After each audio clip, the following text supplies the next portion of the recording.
We will discuss the chopper. अब chopper क्या होता है? Chopper is a static circuit that converts fixed DC input voltage to a variable DC output voltage. So chopper क्या होता है कि एक high speed on and off switch होता है, जिससे हम क्या करते हैं कि एक हाई लेवल का जो डीसी वोल्टेज होता है उसको हम लो लेवल पे कन्वर्ट कर सकते हैं, या लो लेवल के डीसी वोल्टेज को हाई लेवल पे कन्वर्ट कर सकते हैं। इसका सिंपल सा मतलब है कि एक डीसी लेवल को दूसरे डीसी लेवल पे कन्वर्ट किया जा सकता है। तो चॉपर का कुछ इस तरीके का सर्किट होता है। जैसे हम बेसिक चॉपर की बात करते हैं तो कि स्टेप डाउन मान लो चॉपर की बात कर रहे हैं, तो ऐसा होगा कि पहले यहाँ पे चॉपर आ जाएगा,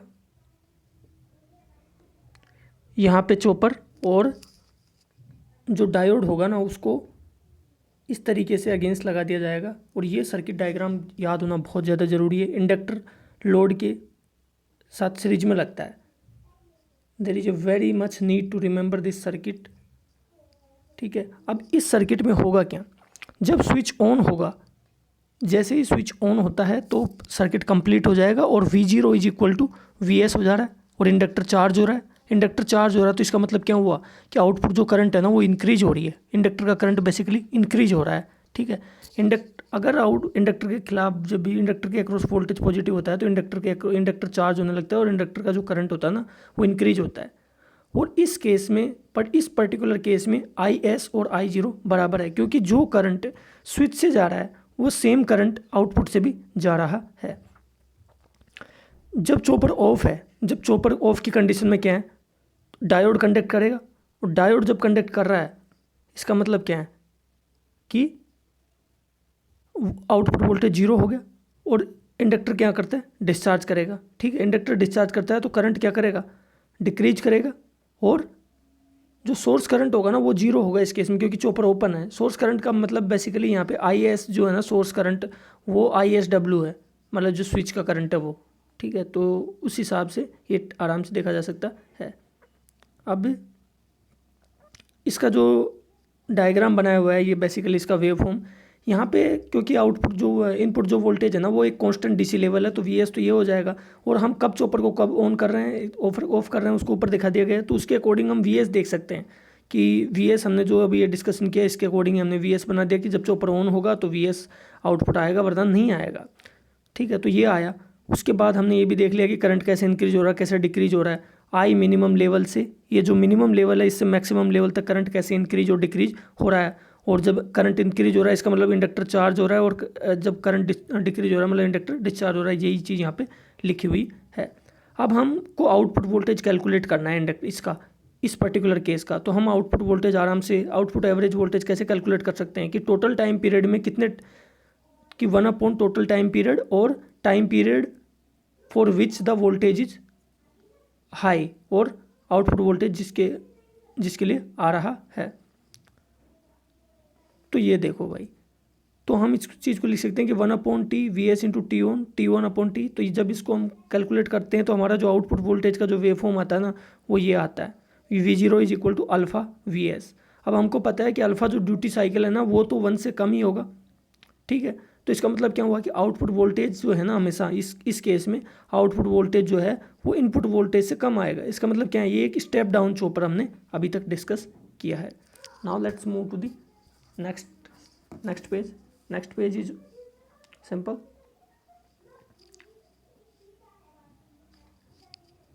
अब देखो यहाँ पे हमने ये चीज़ पहले ही देख लिया कि चॉपिंग पीरियड क्या है। चॉपिंग पीरियड है, या हम इस चॉपिंग पीरियड क्या चीज़ है यहाँ पे, चॉपिंग पीरियड है T, जो कि T on plus T of दोनों का सम है। और 1/T जो होता है ना उसको हम F कह देते हैं, switching frequency of the chopper. ठीक है, तो वही है चॉपर फ्रिक्वेंसी है, इसको स्विचिंग फ्रिक्वेंसी भी कह देते हैं। अल्फा इसका ड्यूटी साइकिल होता है, और आउटपुट वोल्टेज हमने देखा ये आया। अल्फा VS जो है ना उसको हम ऐसा भी लिख सकते हैं, अल्फा VS। ठीक है, अल्फा VS है, उसको हम कैसे लिख सकते हैं, इसको मैं ऐसा लिख सकता हूँ, अल्फ़ा जो है ना, अल्फ़ा को मैंने लिख दिया T1/T। ठीक है, इंटू VS, और उसने 1/T को क्या लिख दिया, F लिखा है, तो T1 VS F। जबकि इतने की कोई ज़रूरत नहीं है मेरे हिसाब से, ज़्यादा कॉम्प्लेक्स वेव फॉर्म को याद रखने की कोई ज़रूरत नहीं है। We have to remember this simple expression.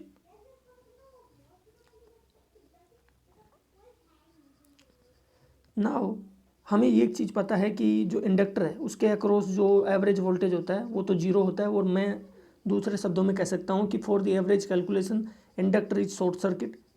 Okay, तो V zero is equal to कितना हो जाएगा, आई जीरो इंटू आर। तो आई जीरो का वैल्यू मैं आराम से कैलकुलेट कर सकता हूँ, I zero is equal to V zero upon R in this case, in case of the R और आर एल लोड अगर लगा हुआ है तो।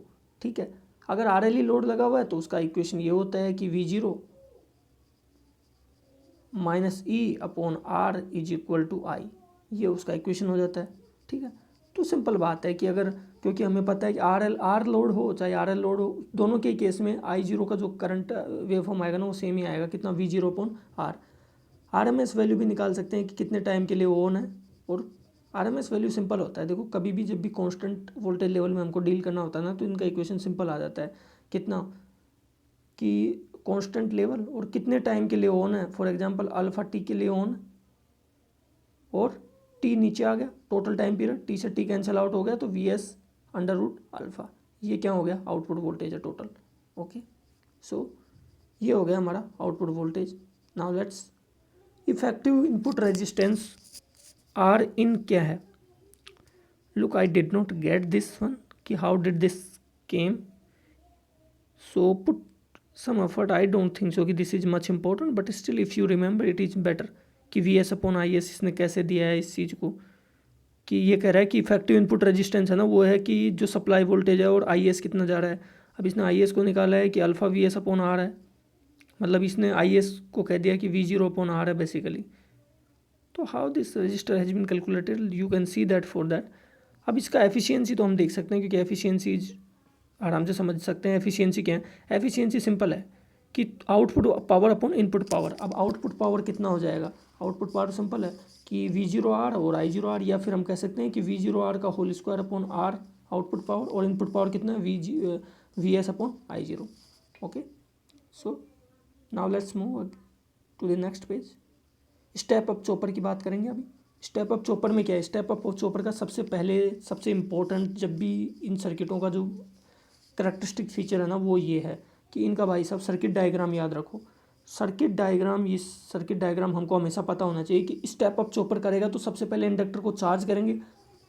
तो सोर्स क्या करता है, स्टेप अप चॉपर का सिंपल फंक्शन होता है, कभी भी हमको लेवल अप करना है तो पहले क्या करेगा, सोर्स एक इंडक्टर को चार्ज कर देगा, और फिर सोर्स और इंडक्टर दोनों एक साथ सप्लाई करेंगे लोड को, ताकि उसका लेवल बढ़ जाए। यही सिंपल स्ट्रेटजी होती है, और वही सिंपल स्ट्रेटजी इस केस में भी है।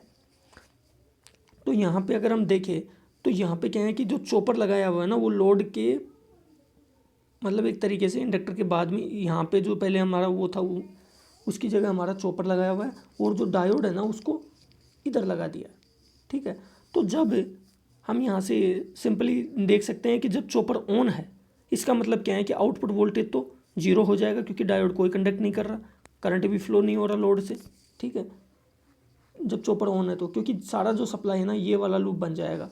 ठीक है, और इंडक्टर चार्ज होता है इस केस में, और आई जीरो तो जीरो हो जाएगा, लेकिन आई एस जो है, आई एस जो कि आई एल के बराबर है वो इंक्रीज होगा। और जब चॉपर ऑफ है उस केस में क्या होगा, आउटपुट वोल्टेज कितना होगा, आउटपुट वोल्टेज जो होगा ना वो हो जाएगा, देखो यहाँ से निकाल सकते हैं कि माइनस का वी एस और plus V L plus V zero. तो यहाँ से आउटपुट वोल्टेज कितना हो जाएगा, V zero is equal to V S minus V L, इतना कुछ हो जाएगा।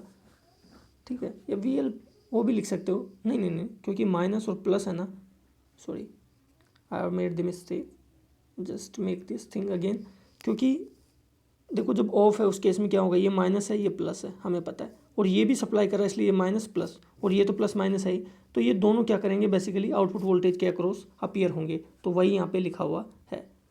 इंडक्टर इस केस में डिस्चार्ज होगा, ऑब्वियस सी बात है, दिख भी रहा है, और आई जीरो और आई एस होगा ना इस केस में बराबर होगा, मतलब जब डिस्चार्ज हो रहा है तो ये यहाँ से फ्लो हो रहा है ना, इसलिए आई जीरो आर आई से बराबर होगा। लेकिन जो इंडक्टर के थ्रू करंट है ना वो डिक्रीज करेगा, मतलब जो सोर्स करंट है वो डिक्रीज करता रहेगा। ठीक है, वही है, इसको ही हमने वेव फॉर्म के रूप में यहाँ पे रिप्रेजेंट किया। ये दो वेव फॉर्म तो जो शुरू की है वो खास इंपॉर्टेंट नहीं है, तो वी जीरो को हम आराम से कर सकते हैं, क्योंकि यहाँ पे देखें तो आउटपुट जो है ना वो जब टी ऑफ के ड्यूरेशन में आ रहा है, ये जो टी ऑफ है ना उसके ड्यूरेशन में आउटपुट आ रहा है। और यहाँ पे जो सबसे इंपॉर्टेंट चीज़ क्या है, यहाँ पे आउटपुट का जो लेवल है ना वो वी एस नहीं है। हमने क्या किया था जब स्टेप डाउन चॉपर किया था, तो टी ऑन ड्यूरेशन में क्या था, जो वी एस था ना वही आ जा रहा था। यहाँ पे टी ऑफ ड्यूरेशन में जो आउटपुट वोल्टेज आ रहा वो ये नहीं है, क्योंकि हमने अभी देखा कि V0 is equal to Vs plus VL, ये टी ऑफ ड्यूरेशन में आउटपुट वोल्टेज का लेवल है। तो ये जो टी ऑफ ड्यूरेशन में ये जो वेव फॉर्म आ रहा है इसका level, remember this thing is not Vs, it's Vs plus VL। तभी तो ये V0 से ज़्यादा हो पाएगा ना, इनपुट से जब भी ज़्यादा हो पाएगा। अगर इनपुट का लेवल ही आ जाएगा तो ये कभी ज़्यादा ही नहीं हो पाएगा, क्योंकि ये तो कम ड्यूरेशन के लिए है, ऑब्वियस सी बात है। और ये करंट का वेव फॉर्म भी है। करंट का वेव फॉर्म हमें पता है आई मिनिमम से आई मैक्सिमम तक जा रहा है, आई मिनिमम से आई मैक्सिमम तक जा रहा है। और ये जो लेवल है ना, ये उसको हमने डेल्टा आई कह दिया है। I0 का करंट आराम से देख सकते हैं, हमने देखा कि I0 करंट केवल फ्लो होता है किसमें, जब चॉपर ऑफ होता है, तो वही है, nothing too serious. Let's move ahead now. यहाँ पे अब देखो, जब भी इसका एक्सप्रेशन कैसे निकालें हम, ठीक है, जब भी एक्सप्रेशन निकालना हो तो हम एक बेसिक रूल लगा देते हैं, एनर्जी कंजर्वेशन। क्योंकि हम ये तो मान के चल रहे हैं कि इंडक्टर जितना चार्ज होगा उतना ही डिस्चार्ज होगा फॉर द स्टेबिलिटी, ठीक है। स्टेबिलिटी तभी बनी रहेगी अगर इंडक्टर मान लो जितना चार्ज हो उतना डिस्चार्ज नहीं हुआ, तो इंडक्टर क्या करेगा, अपने पास चार्ज अक्यूमुलेट करता रहेगा और एक टाइम ऐसा आएगा जहाँ पे ये ब्रस्ट आउट हो जाएगा, ख़राब हो जाएगा, ठीक है। तो स्टेबिलिटी ऑपरेशन के लिए ये चीज़ बहुत ज़रूरी है कि जितना चार्ज हो रहा है उतना डिस्चार्ज भी होना चाहिए। अब जितना चार्ज हो रहा है उतना डिस्चार्ज हो रहा है, तो हम एनर्जी कंजर्वेशन का रूल लगा सकते हैं कि जब चार्जिंग के टाइम पे उसने कितना एनर्जी लिया और उसको डिस्चार्जिंग के टाइम के एनर्जी के बराबर कर देंगे तो ये आ जाएगा। अब देखो, जब चार्ज हो रहा है तो इंडक्टर का केस ले रहे हैं हम, तो हमें पता है जब चार्ज हो रहा है तो इंडक्टर का वोल्टेज कितना है, VL is equal to VS है, सिंपल बात है, ठीक है। इंडक्टर का voltage VL is equal to कितना है, VS है। और इसके थ्रू हमने कह दिया कि करंट जो है ना वो IL फ्लो हो रहा है, और ड्यूरेशन तो हमें पता है T ऑन है। इसके ये तीनों चीज़ T ऑफ के टाइम पे क्या है, ये सारी चीज़ें एवरेज है। यहाँ पे जो IL है ना वो एवरेज करंट है, IL average, we will see that. अब T ऑफ जो ड्यूरेशन है उस टाइम पे क्या हो रहा है, इंडक्टर के जो एक्रॉस जो वोल्टेज आ रहा है उस टाइम पे वो कितना आ रहा है, वो आ रहा है VS minus V0, isn't it, yes. और IL एवरेज फ्लो हो रहा है उस टाइम भी, T ऑफ तो ड्यूरेशन है। इन्हीं दोनों चीज़ों को इक्वेट किया है। This is very important derivation to look at. देखो W इन उसने ये लिख दिया, मैं कहूँगा कि W आउट का भी एक्सप्रेशन तो वही आएगा कि VL IL एवरेज इंटू केवल टाइम का फ़र्क होगा। Remember this thing, energy equate करना है तो बाई ऑफ टाइम की, एक तो ऑफ ये ऑन ड्यूरेशन का एनर्जी देख दिया, ये ऑफ ड्यूरेशन का एनर्जी दे दिया। अभी देखो VL T ऑन ये हो गया, IL एवरेज कितना हो जाएगा अगर हम पूरे कैन बी डिराइव्ड, मतलब जो वेव फॉर्म है ये ऐसा वाला जो वेव फॉर्म आ रहा है, इस मतलब ये इस लेवल को अगर आप I2 कह दो और इस लेवल को आप I1 कह दो, इसको अगर आप एवरेज करोगे तो ये जो एवरेज करंट आएगा ना वो इतना ही आएगा, I1 plus I2/2। You can calculate this if you are not satisfied. अब हमें पता है जब T ऑन है तो VL is equal to VS, we already seen. तो W इन का वैल्यू कितना आ गया, कुल मिला के बात ये वाला आ गया ना, कि वोल्टेज, करंट एवरेज और T ऑन ड्यूरेशन का टाइम। अब हमें पता है कि जब ऑफ इंडक्टर है, मतलब जब चॉपर ऑफ है, तो इंडक्टर के अक्रॉस वोल्टेज कितना आ रहा है, VS माइनस V0। तो वही पुट किया है, वही पुट कर रहे हैं हम, ठीक है। और वही पुट किया है तभी ये वाला एक्सप्रेशन आ रहा है कि W off is equal to VS minus V0 I1 plus I2। अब इन दोनों को इक्वेट कर देते हैं। जब दोनों को इक्वेट करेंगे तो हमें पता है कि ये तो कैंसिल आउट, ये वाला जो है टर्म कैंसिल आउट हो जाएगा, और T ऑन और T ऑफ को हम डील करेंगे तो हमारा जो फाइनल एक्सप्रेशन जो कि काम की चीज़ है वो ये है। इसको याद ही रखना है कि स्टेप अप चॉपर का एक्सप्रेशन ऐसा होता है कि VS upon 1 minus alpha output. यहाँ पे अगर हम देखें तो हमें पता है कि अल्फ़ा इज लेस देन 1, तो 1 minus alpha is also less than 1, तो 1 अपॉन 1 माइनस अल्फ़ा तो ग्रेटर देन 1 हो जाएगा ना। If this is greater than 1 it means output is greater than V0 is greater than VS। इसका मतलब क्या है, एक स्टेप अप चॉपर है। नेक्स्ट अब आता है स्टेप अप एंड डाउन, दोनों का एक में ही ऑपरेशन कैसे दिखा देंगे।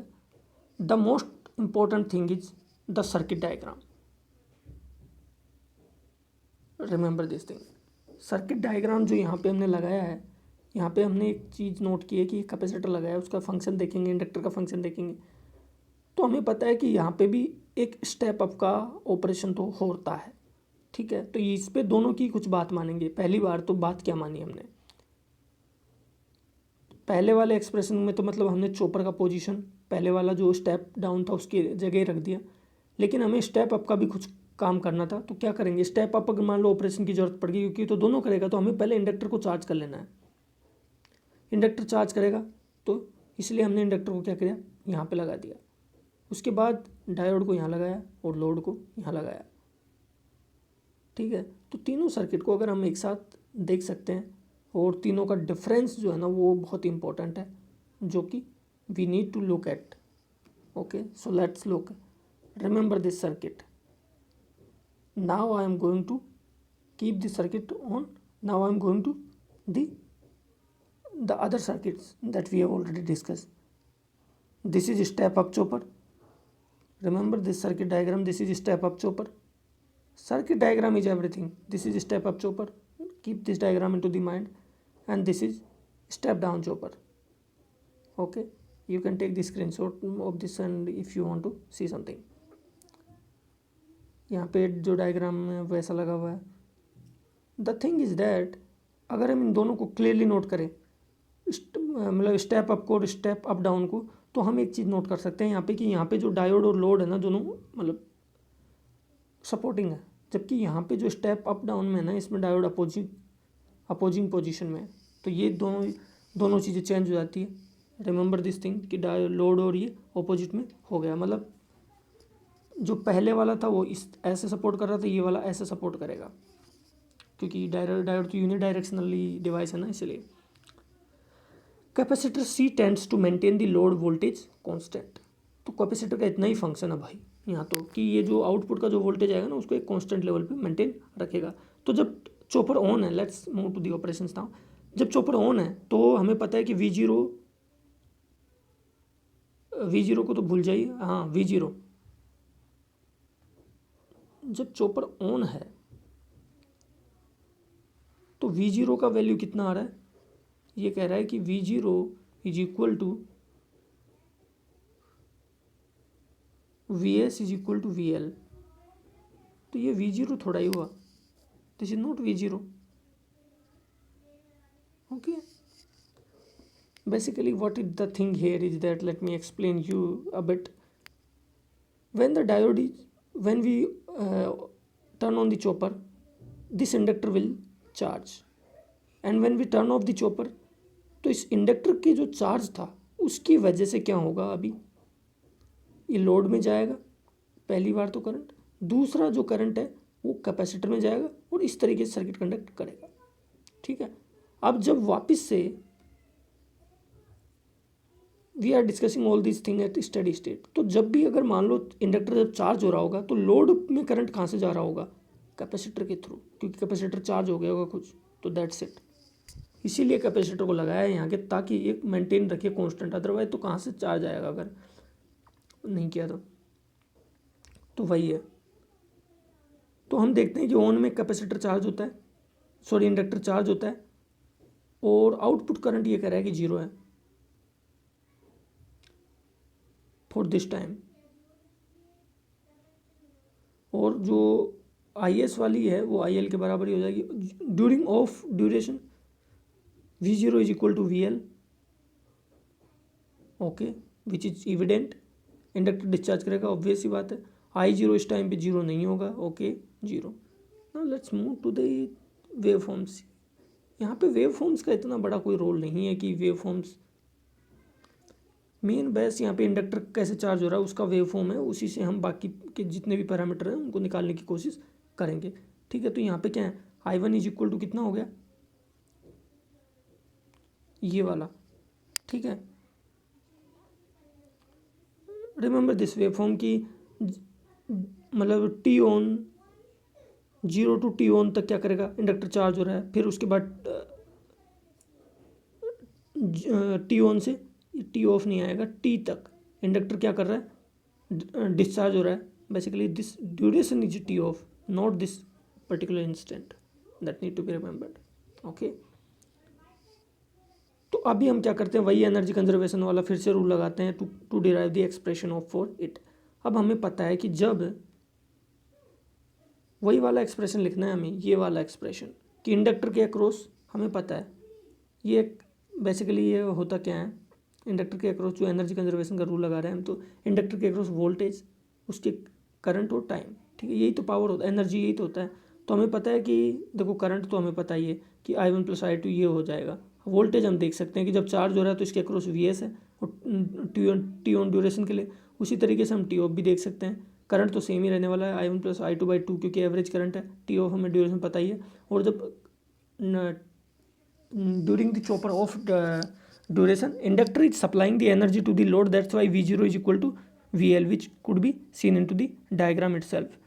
तो इक्वेशन फर्स्ट और सेकंड को जब हम इक्वेट करते हैं तो हमें ये वाला जो आउटपुट वोल्टेज का वेव फॉर्म है ना, सॉरी इक्वेशन, वो ये मिलता है कि V0 is equal to alpha 1 - alpha into VS। इसका मतलब क्या होता है कि if alpha is less than half, then it is work as a step down chopper, and if alpha is greater than half to 1, then it is work as a step up chopper। That's what I have written here also। अब आते हैं हम कि control strategy क्या है। तो control strategy में क्या है कि the output voltage V0 can be controlled through alpha by opening and closing the semi conductor switches periodically. तो मतलब हमारा कंट्रोल स्ट्रेटजी का मतलब है कि हमारा जो आउटपुट जो वोल्टेज है, आउटपुट वोल्टेज का जो लेवल है, उसको किस तरीके से कंट्रोल करें। तो यहाँ देखो, the output voltage V0 can be control through the alpha by opening and closing the semi conductor switch periodically. The various control strategies for varying duty cycle alpha are. पहला जो टेक्निक है ना वो है कि टाइम रेशियो कंट्रोल, और दूसरा है करंट लिमिट कंट्रोल। तो टाइम रेशियो कंट्रोल और दूसरा क्या है, TRC। Remember this thing.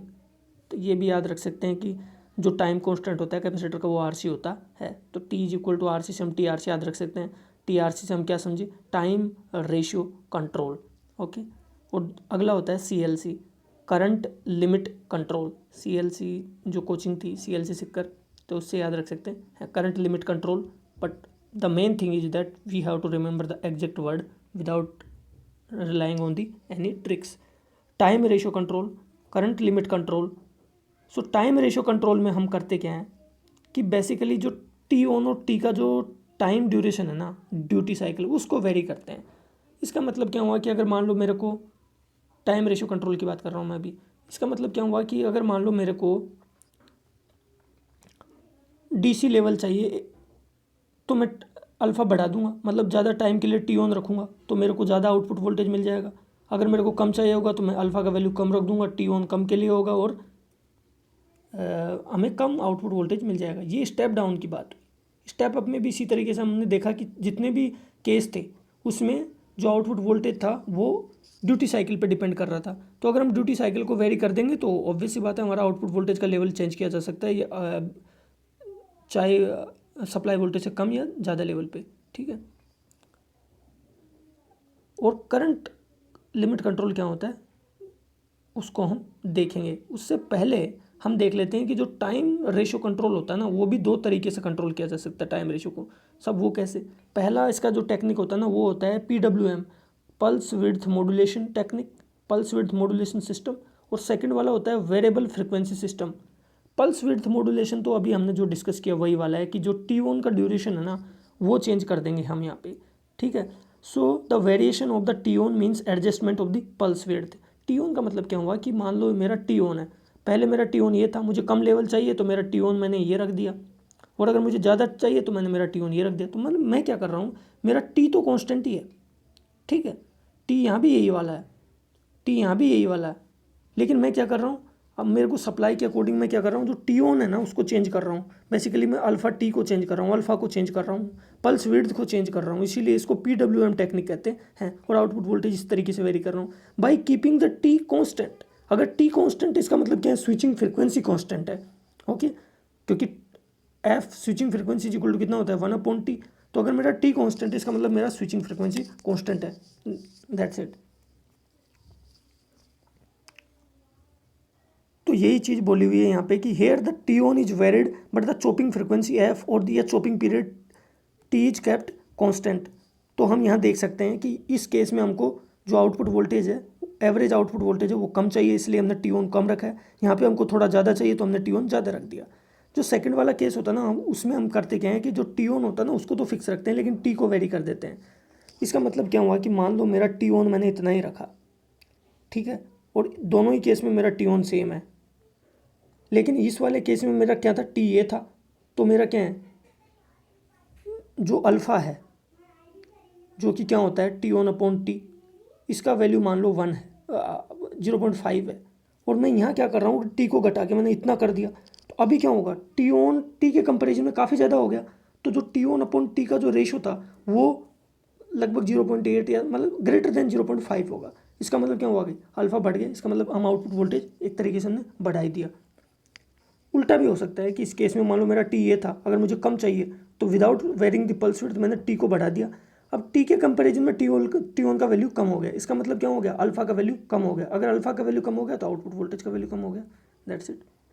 तो यही है, यही चीज़ यहाँ पे लिखी हुई भी है कि वेरिएबल फ्रिक्वेंसी सिस्टम में क्या होता है, here the chopping frequency F या chopping period T is varied and T on is kept constant. T off भी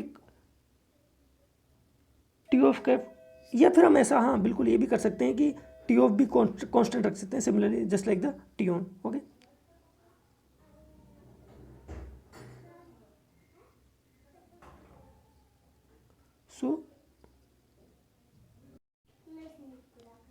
so that's it. Okay, we have already seen this. Other words, तो basically जो हमने बात की वही है। Now let's move forward.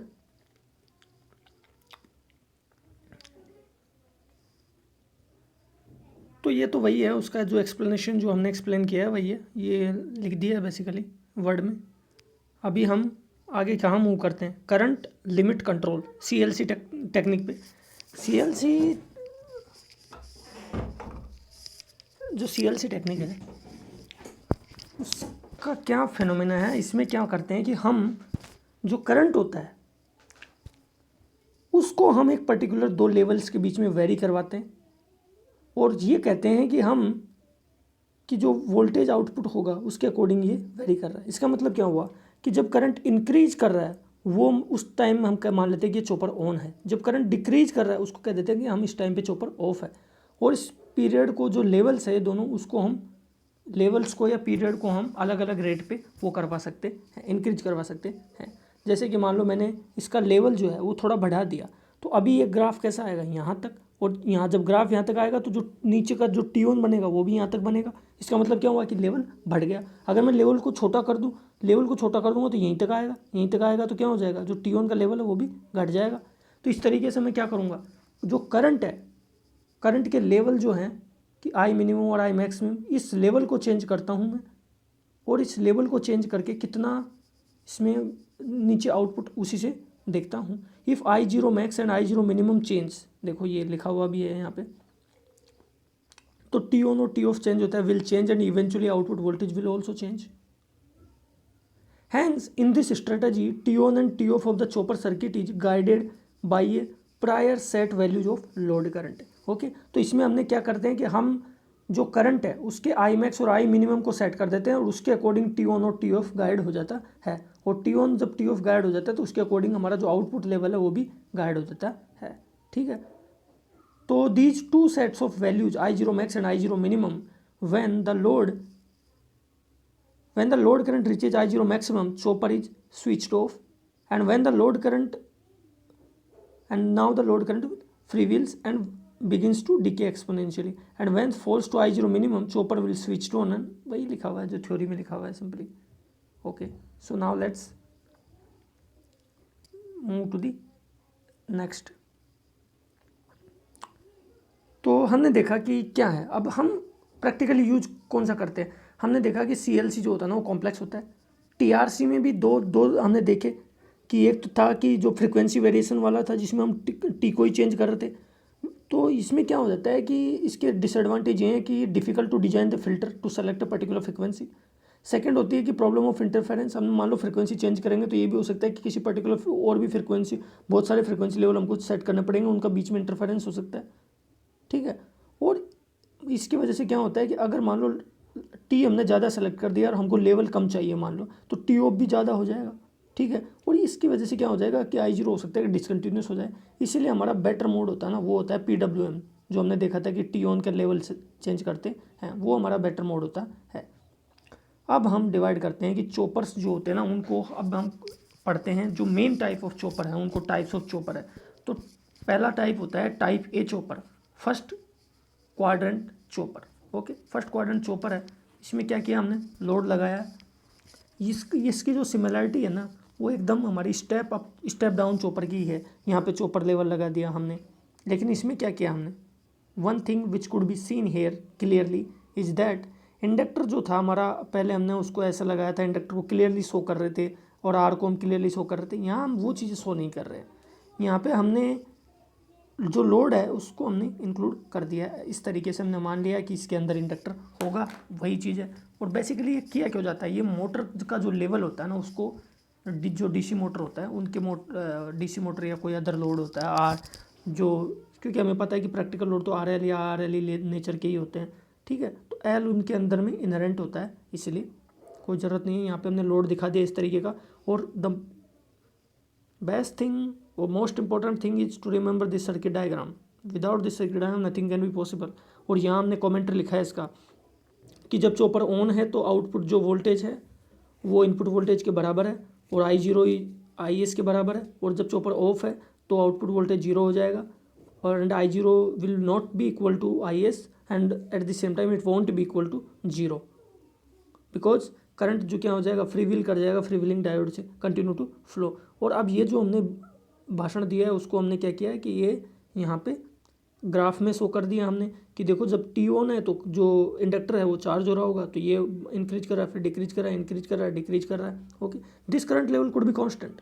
Okay, in some cases this is considered as like this, so that's depend. Okay, तो हम तो ये मानेंगे कि ये जो है ना, हमें लेवल से मतलब है, ये आई मिनिमम लेवल है, चाहे वो ऐसा माने चाहे वो ऐसा माने, हमें चाहिए कि आई मिनिमम और आई मैक्स, जो कि दो ही चीज़ मैटर करती है, और इन दोनों का लेवल का डिफरेंस है डेल्टा आई, दैट्स इट। तीन चीज़ों से हमें याद रखना, वो ऐसा मानता है या ऐसा मानता है, कैसा मानता है, वो उसके ऊपर डिपेंड करता है, ठीक है। और उसके अकॉर्डिंग हमने नीचे आउटपुट ड्रॉ कर लिया, क्योंकि ये तो सिमिलर है ना यार उसके अकॉर्डिंग, तो there should not be any problem. Okay, और what's the new thing here, type of chopper ये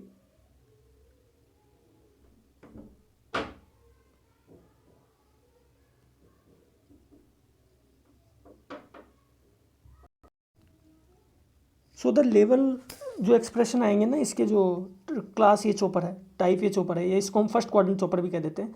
फर्स्ट क्वाड्रेंट चॉपर क्यों कह देते हैं इसको, यहाँ देखो, क्योंकि यहाँ पे जो आउटपुट वोल्टेज आ रहा है वो भी पॉजिटिव है और जो एवरेज आउटपुट करंट आ रहा है वो भी पॉजिटिव आ रहा है। हमने देखा कि आउटपुट वोल्टेज कुछ ऐसा आ रहा है तो इसका जो पॉजिटिव आएगा, और करंट हमने देखा कि अगर ये 0 लेवल है तो यहाँ से ऐसा आ रहा है, मतलब करंट 0 नहीं हो रहा है, तो इसको आप एवरेज लेंगे तो कहीं यहाँ आएगा तो पॉजिटिव है। तो जब दोनों पॉजिटिव है इसका मतलब क्या है, फर्स्ट क्वाड्रेंट ऑपरेशन है, फर्स्ट क्वाड्रेंट ऑपरेशन है। So this chopper is suitable for motoring application only.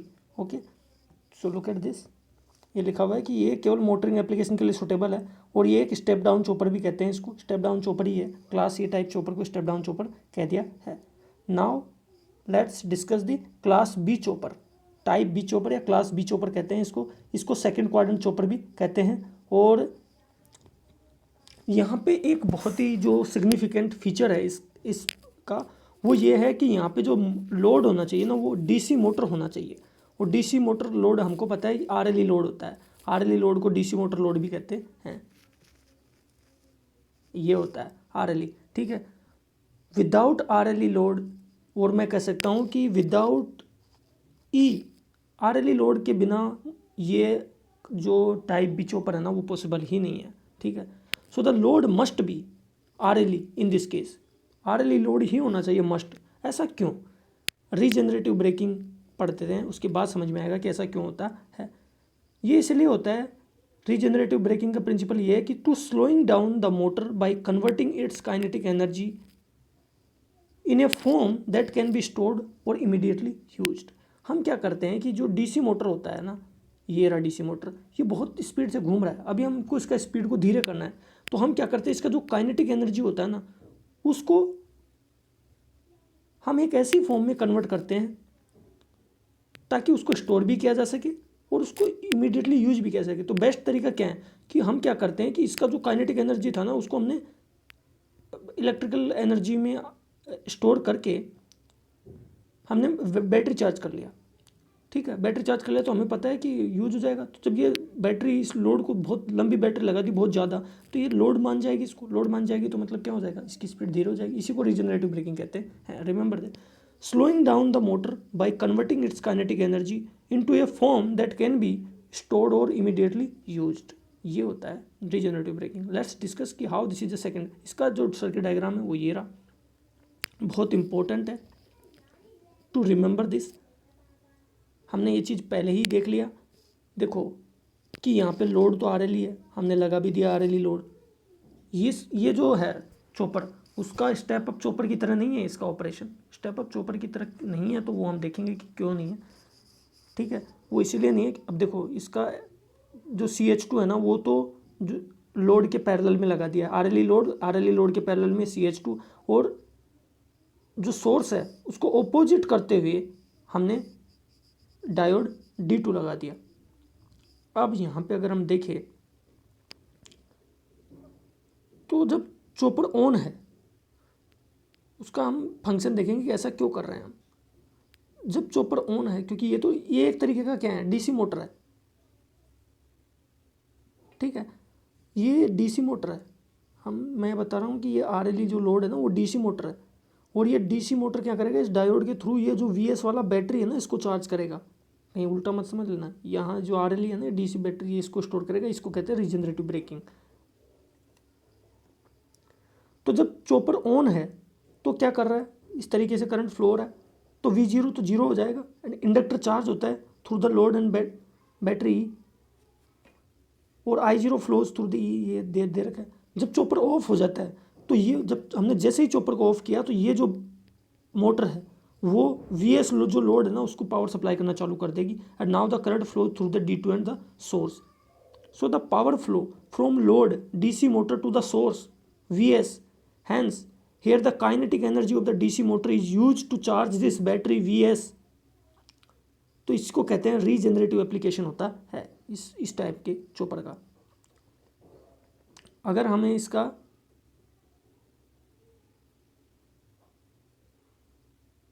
what we can do here, okay, this is the next page,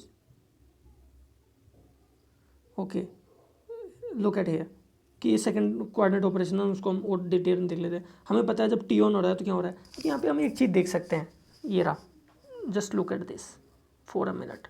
हमें पता है कि हमने I0 का अगर रेफरेंस डायरेक्शन क्या लिया है, I0 का रेफरेंस डायरेक्शन हम जनरली जो लोड होता है, ऐसा लोड लगा होता है, और लोड में ये जो आता है उसको हम I0 कह देते हैं, और ये प्लस माइनस V0 कह देते हैं। अब जब ये बैटरी को चार्ज करेगा तो हमें पता है करंट तो वैसे ही फ्लो होना है, वरना तो डायोड कंडक्ट ही नहीं करेगा। ठीक है, करंट ऐसे फ्लो हो रहा है तो I0 जो है ना, वो नेगेटिव डायरेक्शन फ्लो होता है। कब, जब चॉपर ऑफ है, और जब चॉपर ऑन है तब भी। Okay, it should be okay.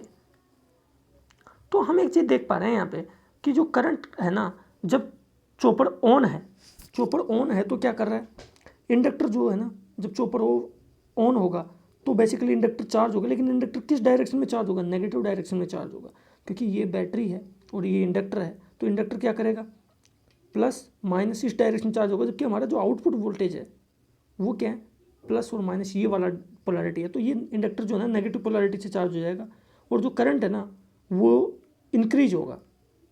Charge हो रहा है इंडक्टर, तो इंडक्टर के थ्रू करंट भी तो इंक्रीज होगा ना, तो नेगेटिव डायरेक्शन में इंक्रीज होगा। अब जैसे ही फिर ये सप्लाई कर रहा होगा किसको, सोर्स को, तो इंडक्टर भी सप्लाई कर रहा होगा, ये बैटरी भी लगातार सप्लाई करेगी, तो क्या होगा, एक तरीके से इंडक्टर डिस्चार्ज होगा थ्रू द डायोड, तो लेवल घटेगा।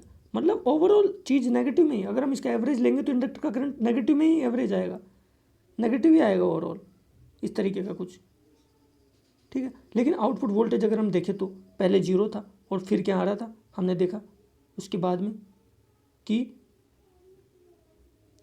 V0 इज इक्वल टू कितना हो जाएगा, KVL से देख सकते हैं कितना, माइनस का E और सप्लाई कर रहा है तो माइनस का VL is equal to plus का VS is equal to 0। Okay, so what VS is equal to कितना हो जाएगा, बैटरी को कितना, VS थोड़ा V0 कितना है, हमें पता है कि V प्लस EL यही तो हो गया V0। तो हम ये भी तो कह सकते हैं कि V0 इज इक्वल टू कितना हो जाएगा, E प्लस VL, ऐसा कुछ हो जाएगा लेवल। ठीक, तो हमने एक चीज़ देख लिया कि आउटपुट वोल्टेज, लेकिन ओवरऑल पॉजिटिव आएगा, ये जो आउटपुट वोल्टेज होगा ना ओवरऑल पॉजिटिव आएगा, इस तरीके का लेवल। लेकिन करंट तो नेगेटिव आएगा ना इसका एवरेज। तो हम ये क्या देख सकते हैं कि करंट नेगेटिव और वोल्टेज पॉजिटिव, मतलब ये क्या हो गया, सेकंड क्वाड्रेंट में लाई करता है, मतलब फॉरवर्ड ब्रेकिंग या रीजनरेटिव ब्रेकिंग कहते हैं इसको। ये इसका कैरेक्टरिस्टिक है टाइप बी टाइप चॉपर का। अब देखते हैं C type chopper, class C chopper या सी टाइप चॉपर कहते हैं। क्लास सी चॉपर का सबसे पहले वही वाली बात है कि इसका डायग्राम याद होना चाहिए। देखो क्लास जो सी टाइप चॉपर है ना, उसको हम कह देते हैं कि 2 क्वाड्रेंट वाला टाइप ये चॉपर भी कह देते हैं। ठीक है, क्योंकि दो ये इसका जो ऑपरेशन होगा ना, if I am not wrong then this should be like this, let's see in some time we will see this. Okay, तो ये कैसे होता है, इसमें हम कर क्या रहे हैं कि हाँ बिल्कुल ये इसका ऑपरेशन ऐसा ही होगा, क्योंकि ये ए और बी चॉपर से तो मिलकर बनता ही है। ठीक है, इसमें क्या कर रहे हैं हम कि जो देखो एक में हमने क्या किया कि चॉपर 1 एंड चॉपर 2 इनको लगाया, उसके बाद इनको अपोजिट करते हुए चॉपर 1 के अपोजिट में हमने D2 लगा दिया और चॉपर 2 के अपोजिट में हमने D1 लगा दिया। This is very important, remembering the diagram is everything, I am telling this thing. तो ये चीज़ याद रखो कि चॉपर पहले बनाना आसान है, कोई भी चीज़ लगी नहीं है ये। उसके बाद में चॉपर 1 लगाएंगे, चॉपर 2 लगाएंगे, ऐसा करा। उसके बाद में यहाँ से खींचा, इसके अक्रॉस में अपोजिट करते हुए हम D2 लगा देंगे, इसके अपोजिट करते हुए हम D1 लगा देंगे, क्योंकि ये 1 है ना चॉपर, ये 2 वाला चॉपर है, ये 2 वाला डायोड है, ये 1 वाला डायोड है। और उसके बाद में इससे करते हुए हम नीचे लोड लगा देंगे। ठीक है, इसका सिग्निफिकेंस हम देखेंगे, बट यहाँ भी हमने RLE लोड लगाया है। ठीक है, कोई ज़रूरी नहीं है कि RLE लगाए, लेकिन यहाँ पे RLE लगा दिया हमने। क्यों, क्योंकि इसके दोनों ज़रूरी है इसमें लगाना, क्योंकि हम अगर क्वाड्रेंट बी वाला ऑपरेशन चाहिए, किसी भी केस में अगर हमको क्वाड्रेंट बी का ऑपरेशन चाहिए, या मैं कहूँगा सेकंड क्वाड्रेंट का अगर हमको ऑपरेशन चाहिए, तो सेकंड क्वाड्रेंट का मतलब रीजनरेटिव ब्रेकिंग ही होता है। रीजनरेटिव ब्रेकिंग का मतलब RLE लोड का ही केस चाहिए हमें। ठीक है, RLE लोड के बिना नहीं हो सकता second quadrant operation, as simple as that. अगर हमें यहाँ सेकंड क्वाड्रेंट को ऑपरेट करवाना है तो भैया RLE लोड लगाना ही पड़ेगा। चलो, तो obtain by connecting type and type, तो हमने यहाँ क्या किया कि टाइप ए और टाइप बी चॉपर है ना, उनको पैरेलल में कनेक्ट कर दिया। अब आपको होगा कि पैरेलल में कैसे हो गया भाई साहब, टाइप 1। तो ये अगर हम इस तरीके से अगर आए तो ये हमारा जो है ना, ये हमारा बेसिकली ये पूरा फंक्शन ये हमारा टाइप ए चॉपर हो गया। अगर हम टाइप बी चॉपर की बात करें तो टाइप बी चॉपर कैसे हो गया, देखो टाइप बी चॉपर यही तो था कि सबसे पहले तो D2 आ जाएगा। अगर हम ये देखें कि D2 आ जाएगा, इस D1 को भूल जाइए, और फिर जो लोड के पैरेलल में क्या था, CH2 था, वही तो है। Look carefully, that's it. Very simple. Now let's move forward. What is here? तो यहाँ पे output voltage will always be positive because of the presence of the freewheeling diode. हमें पता है कि यहाँ पे आउटपुट वोल्टेज पॉजिटिव होगा क्योंकि फ्रीव्हील डायोड है। अब देखो ऑपरेशन, देखो सबसे पहला ऑपरेशन स्टेप डाउन ऑपरेशन करते हैं। मतलब जो टाइप सी चॉपर है उसको टाइप ए चॉपर की तरह अगर हमको काम करवाना है तो क्या चाहिए हमें, चॉपर 1 को अगर हम ऑन करते हैं, लेट्स इन दोनों को एक में ही लाते हैं ताकि दिख भी जाए और डायग्राम भी हमारे साथ ही रहे।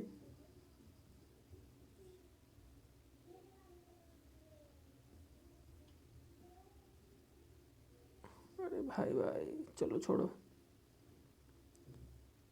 अब देखो यहाँ पे कि जब चॉपर ऑन होता है, चॉपर हम यहाँ दोनों को देख सकते हैं, दोनों कनेक्ट कर सकते हैं कि जब चॉपर 1 ऑन होता है, चॉपर 1 को जब हमने ऑन किया तो V0 is equal to VS है।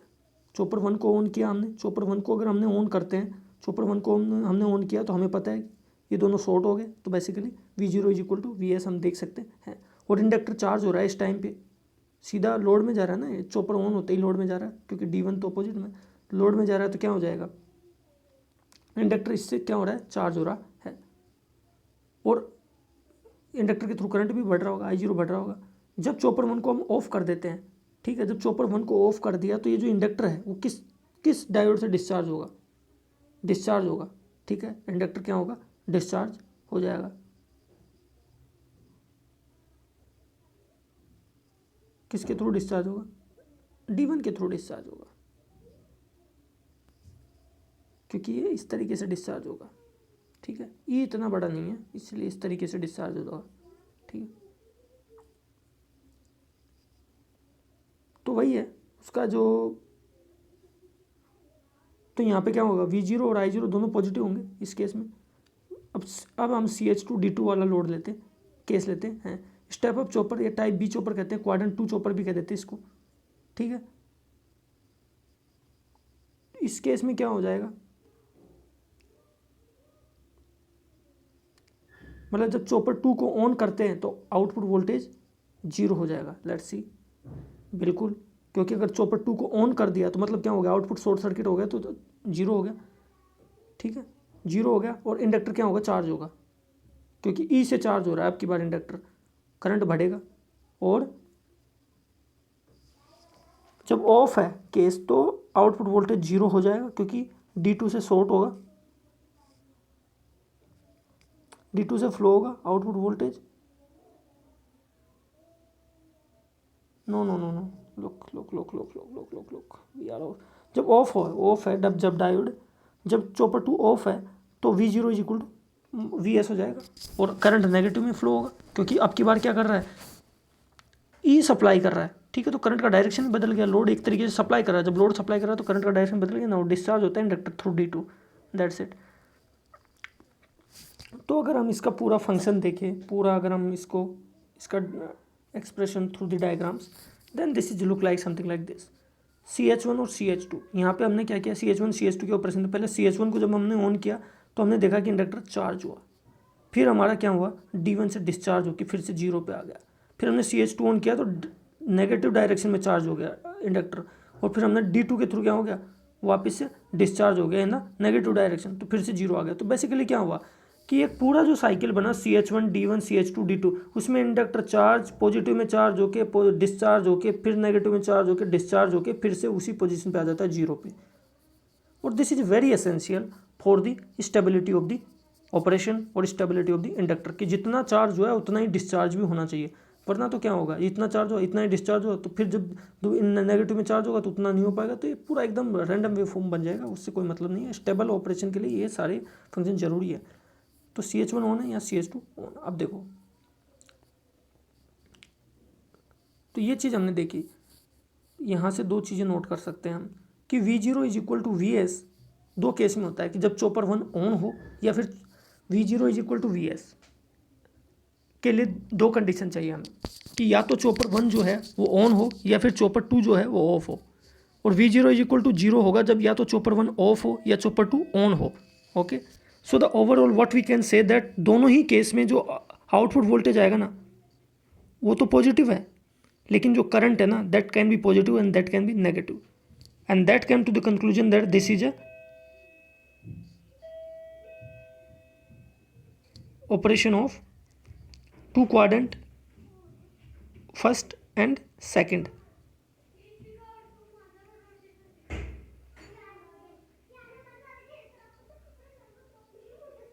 ठीक है, फर्स्ट एंड सेकंड का है, या फिर हम इसको कह सकते हैं कि टू क्वाड्रेंट टाइप है चॉपर।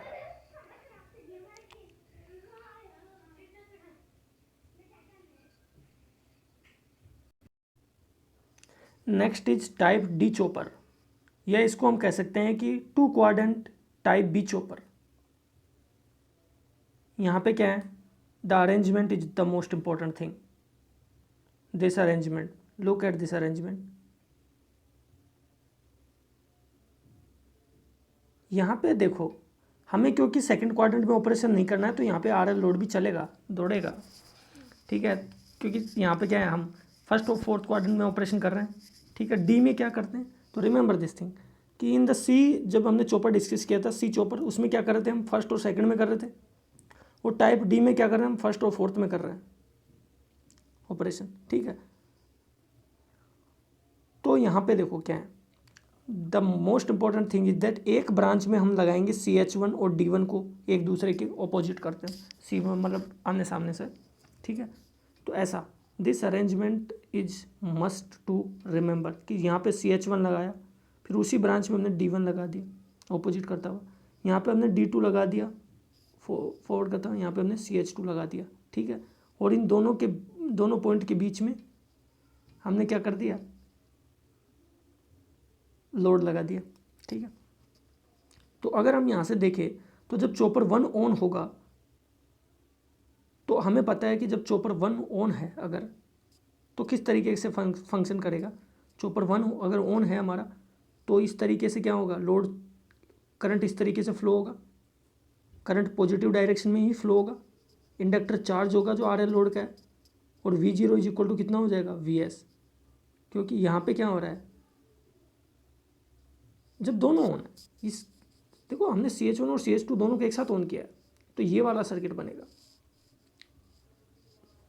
और जब CH1 और CH2 दोनों ऑफ है, जो इंडक्टर चार्ज हो गया, अब वो क्या करेगा, ये इससे कनेक्ट कर जाएगा, ऐसा आएगा D1 लोड D2, और पहले क्या कर रहा था, CH1 लोड और CH2, ठीक है।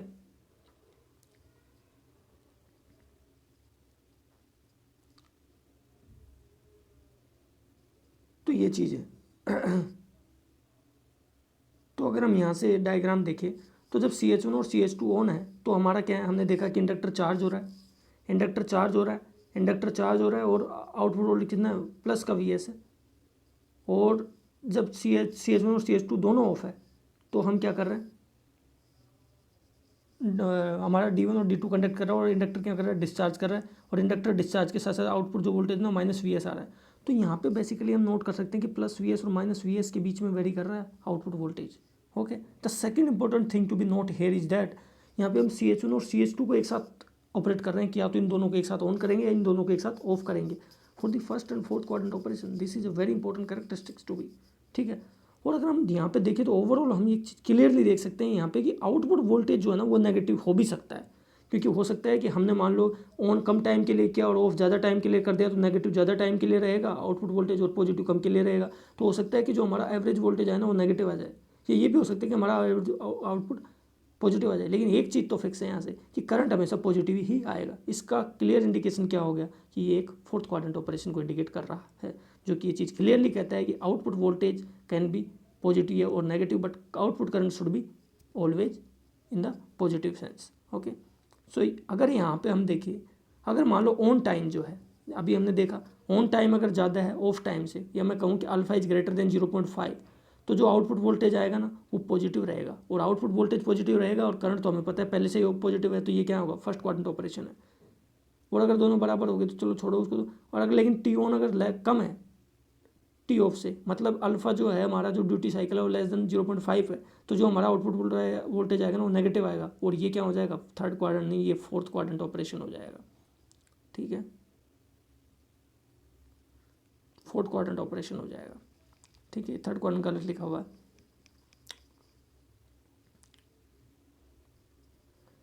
अभी अगला क्या है, अगला है टाइप ई चॉपर, ठीक है। टाइप ई चॉपर क्या है, इसको हम फोर्थ क्वाड्रेंट चॉपर भी कहते हैं।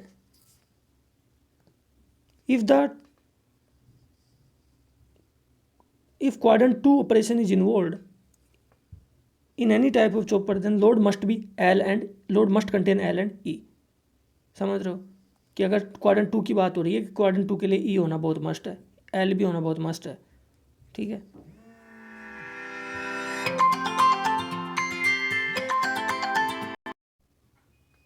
So the important thing here is to note in the E chopper is its circuit diagram itself. It is very important to remember this circuit diagram. Look how this circuit diagram has been connected. It is very simple. The principle is the same. CH1 and CH2 is into the same branch, and then the D1 and D2 is in the opposite arms. CH1 and CH2, basically this is one set, second set is here, third set is here, fourth set is here, and between these two sets the load is connected. Simple, just to remember. But this diagram should be remembered and diagram of all these should be made once or twice. तो अगर हमें first और second quadrant का operation चाहिए तो देखो यहाँ पे बहुत ही इंपॉर्टेंट चीज़ आने वाली है. अगर हमें फर्स्ट और सेकंड क्वाड्रेंट का ऑपरेशन चाहिए तो हमारा जो लोड है ना उसका पोलैरिटी ऐसा होगा, मतलब ई का जो पोलैरिटी है ना that is opposite to the source, क्योंकि हमें सेकंड क्वाड्रेंट में रीजनरेटिव ब्रेकिंग वाला मोड ऑपरेट करना पड़ता है जहाँ पे कि जो डीसी मोटर लोड होता है ना वो सोर्स को सप्लाई करता है एनर्जी. सोर्स को एनर्जी तभी सप्लाई करेगा जब ई का जो पोलैरिटी है ना वो सोर्स के ऑपोजिट में हो. मतलब ये वाला जो केस है ना फर्स्ट और सेकंड क्वाड्रेंट के लिए सूटेबल है. सेकंड थर्ड और फोर्थ क्वाड्रेंट में ये जरूरत कभी नहीं पड़ती, इसलिए जो ई का पोलैरिटी है ना वो उल्टा हो जाता है. ठीक है, आर एल लोड दोनों ही केस में, लेकिन एक में क्या करता है थर्ड और फोर्थ वाले में सोर्स को सपोर्टिंग वाली ई होता है और इनमें सोर्स को अपोजिंग वाली ई होता है.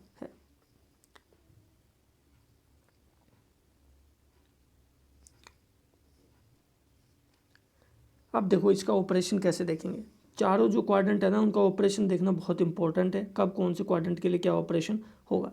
देखो जब भी पहला अगर हमें क्वाड्रेंट का where is the first quadrant here look at, जब भी हमें फर्स्ट क्वाड्रेंट का अगर ऑपरेशन करना है तो हम क्या करेंगे CH1 को ऑपरेट करेंगे. इसका मतलब क्या है कि CH1 को ऑन ऑफ करेंगे, CH4 को ऑन रखेंगे, CH3 को ऑफ कर देंगे और CH2 को कुछ भी कर दो कोई फ़र्क नहीं पड़ता. ठीक है, तो बेसिकली क्या हुआ, हम अगर ऐसे देखें कि CH1 और CH2 एक पार्टी में है, CH3 और CH4 एक पार्टी में, तो जब CH1 को ऑपरेट कर रहे हैं तो CH2 से कोई फ़र्क नहीं पड़ेगा. CH3 है ना मतलब ओड वाला जो है उसको ऑफ कर देंगे और जो ये है CH4 इसको ऑन कर देंगे अपोजिट ग्रुप से. ठीक है, अब देखो तो ये फर्स्ट की तरह ऑपरेट कर जाएगा. ठीक है, जब CH1 ऑन है तो फिर वही है फर्स्ट की तरह ऑपरेट करेगा, ज़्यादा एक्सप्लेनेशन की ज़रूरत नहीं है. और ये सब कारनामे होंगे which could be easily seen if you see, आराम से देख सकते हो ये सब कारनामे होते हुए. चलो सेकंड क्वाड्रेंट, अभी देखो सेकंड में क्या होने वाला है.